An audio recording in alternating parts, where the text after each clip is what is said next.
Welcome back to Report Desk Africa, or RDA as we like to call it, in the studios of News Central Television.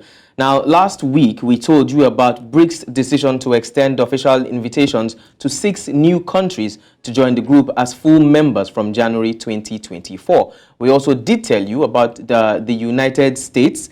Yes, we also did talk about the United States demanding that the Central African Republic set a date for local elections. And finally, we told you that the U.S. Embassy in Monrovia has issued a statement urging Liberian political parties to adhere to the Farmington River Declaration by committing to free, fair, and peaceful election. And talking about elections, that's going to be some of the things that have initiated what we're going to be talking about today. But I'll let Bernard, of course, give you more insight about what the episode will be like. Of course, someone whispered in my ears and said, it seems like we're watching a series movie, a series of coups across the African continent. Now, in a series of actions on the continent, military officers under the aegis of the Committee for the Transition and Restoration of Institutions have announced a takeover of power from President Ali Bongo of Gabon. The soldiers cited serious institutional, political, economic, and social crisis as factors responsible for this particular coup. Now let's take a look at some of the clips that are coming out of Gabon in the past few days. Au nom du peuple gabonais et garant de la protection des institutions, avons décidé de défendre la paix en mettant fin au régime en place. À cet effet, les élections générales du 26 août 2023 ainsi que les résultats tronqués sont annulés. Les frontières sont fermées jusqu'à nouvel ordre. Toutes les institutions de la République sont dissoutes.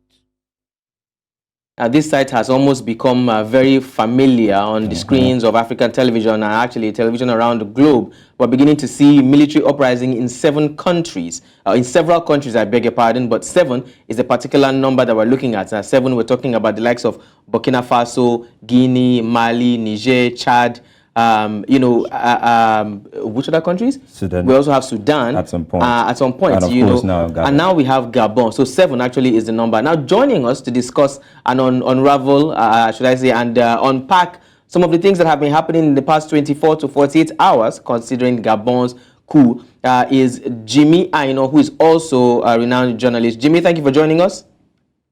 Oh, very good. Glad for you guys having me on the show this afternoon. Thank you for having me. Thank you so much, Jimmy. Good to see you again. Been a while. Of course. You're looking good. Better. Well, thank you so much, Jimmy. We're trying to keep up the pace, We should. Yeah. All right, Jimmy. Jumping straight into the meat of the matter, like I always like to say. Now, do you think that the coup in Gabon, of course, we are talking about the Gabonese coup. The coup in Gabon, do you think it was influenced by the one in Niger, being that Niger was the last country in the region to be taken over by the military?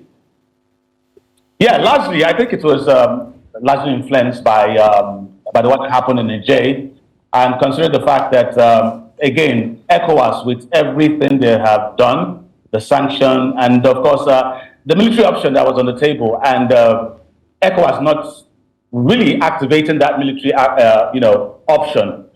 This has emboldened many of these soldiers across the Western African region and the Central African region, and that's what we're seeing, from what happened in Gabon just a couple of days ago, and the fear is that it will continue until the regional blocs, the likes of ECOWAS, AU entirely, the African Union, start reacting adequately to this before something can be done about it. Again, you have to look at it and feel, what is the cause of this,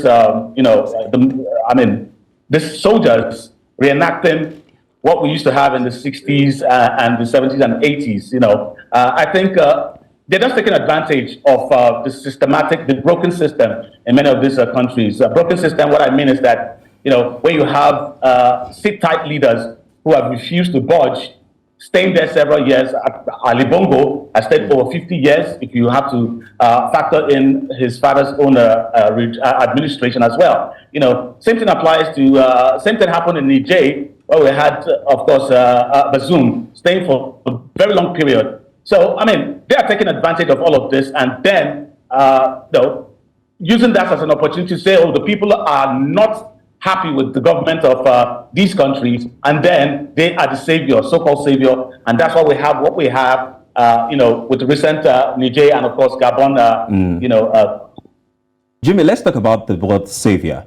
And we know before you become savior, people must call you savior. Or before you become a king, you must be crowned, as I would put it. And I think it's safe to say that what broke the camel's back in this situation was the election, which was marred with a lot of, so many people have called it inconsistency. And in a particular word from the opposition, it was called fraud. Now, this is a man, as you said, that has ruled Gabon for years and is still having some kind of health issue.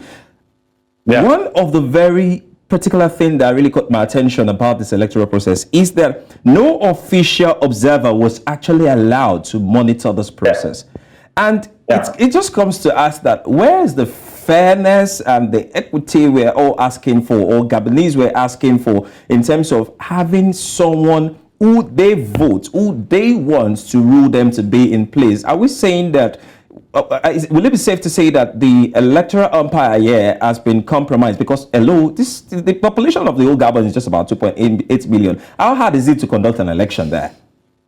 Well, obviously, of course, the electoral body has compromised. Definitely, I do agree with you there. And of course, also remember that he shut down the internet. None of them were able to communicate to the outside world during the process. The whole exercise, so these are the things that happened. And then, of course, it would have been glaring to Ali Bongo when the coup happened in Niger that something like that could happen to his own country. Probably was too confident that he has survived many coups in the past, and therefore he had everybody in his pocket, not knowing that there was a plan to actually upstage him. And that's all. And I'll go back to what I said earlier on: sit tight leaders. When you don't have a democratic system, a well-structured democratic system that allows free and fair elections, this is what happens. Not necessarily the people even supporting the military, but then they are really tired of what's going on, knowing that each time there's an election, Ali Bongo comes out the victor. There's the opposition are always stifled, and that's what led to what we're saying right now. They're not necessarily the savior. I don't think the people really see them as savior, so to speak. But just the fact that there are lots of aggrieved people in Gabon who are definitely against Ali Bongo and his continuous and his lengthy rule. They were definitely, the military did look at it and feel, let's just take over. They had that confidence that the people will back them up. And of course, we could see, maybe not all the people, but of course, we could see people hitting the streets, flying the Gabonese flag, and of course, applauding the coup leaders. But Jimmy, we can't take away the fact that some Gabonese were actually in support of Ali Bongo coming back in power. You know that, right? Yeah, definitely. Of course, they helped. If we have to go by the percentage that he won the election, over 60%, against the 33 or thereabouts of his opponents. Let's not put that on record, because we know that some of those, there were allegations of him striking out totally votes of people, parties. Let's just know the figures we're putting out there. Of course, I do agree with you. But if you look at it, maybe if we have to look at the election. And of course, the percentage he took. He definitely does have the supporters, no doubt about it. But again, some of these supporters are many of them are people who probably have gained one thing or the other from the government. Maybe their constituency, maybe their locality have been enjoying the largesse from the government, and therefore they're giving all the supports they can. They'll give him the support. But entirely, if you look at it, we haven't even had anyone from Gabon, maybe in Gabon or outside Gabon, condemning the coup. Talking about the citizens, what we've had, what we've seen from lots of them, especially online, is those who are applauding the coup leaders and saying, "Yeah, this is the right time for a change to be made." Okay, Jimmy, let's very quickly, I think this will probably be our last question with you. We've seen a spread of coups. It's spreading like wildfire, right, across the African continent, particularly from the West African region through now we've entered Central Africa. I don't want to be a prophet of doom, but certain people are saying that some countries should be looking over their shoulders, countries particularly like Cameroon and Rwanda. And last few hours of today, we heard that those two countries have actually done some reshuffling of their military architecture.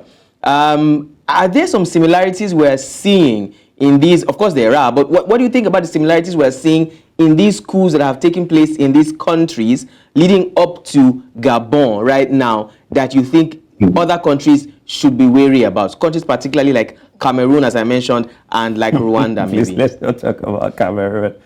Of course, yeah, we have to talk about Cameroon. For Bia, I mean, you know, there's always this joke about Cameroonians not knowing how exactly it is to have another president. You know, yes, he's been there for like forever. 41 years. Sick, you know, 41 years, you know. And of course, there's also this talk that he doesn't even live in Cameroon. I don't know how true that is, that, you know, most of the time he lives abroad and just comes in when he wants to have, you know, executive meetings with his cabinet, you know. And you have to particularly look at Cameroon's situation and feel, you know, maybe that's the next thing. But as you said, within the hours, I mean, yesterday and this morning, we had the news about changes being made to the military structure. Maybe that's to forestall whatever will happen, you know. And then you look at Rwanda. Rwanda's case, Paul Kagame is said to be someone who has done very well, you know, taking the country to where they are right now. Some will point out that Rwanda is one of the, hottest place, or one of the, you know, that attracts foreign investors in Africa, you know. And then you wonder who really wants to overthrow such a leader. But true, because it's been there for long, and of course it's been able to stifle opposition as well. So there are lots of aggrieved elements or aggrieved people there who feels that you've done enough. You know, it's time for us to shape in, or, you know, find a way to make our democratic system, you know, accommodate other people who have the idea of how to run the government. But he's still there. He has also made changes to his military structure, you know. But how much can that stop what will happen next is what we're waiting. You know, but let us see what will happen. I want to believe that, you know, the African Union as well will now sit up and know that we can't take this anymore, because we cannot return to those, decades ago when we had coup in Nigeria, in Ghana, wherever, you know, and these leaders always come up with a very long transitional period, which at the end of the day, you know, it's either they don't leave or somebody else in the military takes over from them. Okay, Jimmy, before I ask you my final question, I'd like us to quickly take a listen at Ali Bongo. Is he calling for help here? And of course, saying people should raise the noise. I wonder what the noise is. Let's quickly take a listen. I'm Ali Bongo Ondimba, President of Gabon. And I'm to send a message to all the friends that we have all over the world, to tell them to make noise, For the people here have arrested me and my family. My son is somewhere, my wife is in another place, and I'm at the residence. Right now, I'm in the residence and nothing happening. Nothing is happening. I don't know what's going on. So I'm calling you to make noise, really. I'm thanking you. Thank you. Jimmy, I'm sure you heard that clearly, and I'm wondering what kind of noise he's asking of here. Because if I want to be personal about Ali Bongo, I would say he sort of has some sort of support from foreign communities. For example, I know that his first wife was a French person. His second wife, who is currently is from the US. So in some way, we know he has connection with all those people. But here's where I'm going to. The person currently that the military has put in power as the transition president served under Ali Bongo's father, served his brother, served him, and even thwarted a coup that was supposed to oust him. And now is the one. Do we think he is in? Is there any better? Is there any better vision here for the Gabonese, or some people just decide, you know what? Let's just take power to ourselves just because we've been seeing it over time.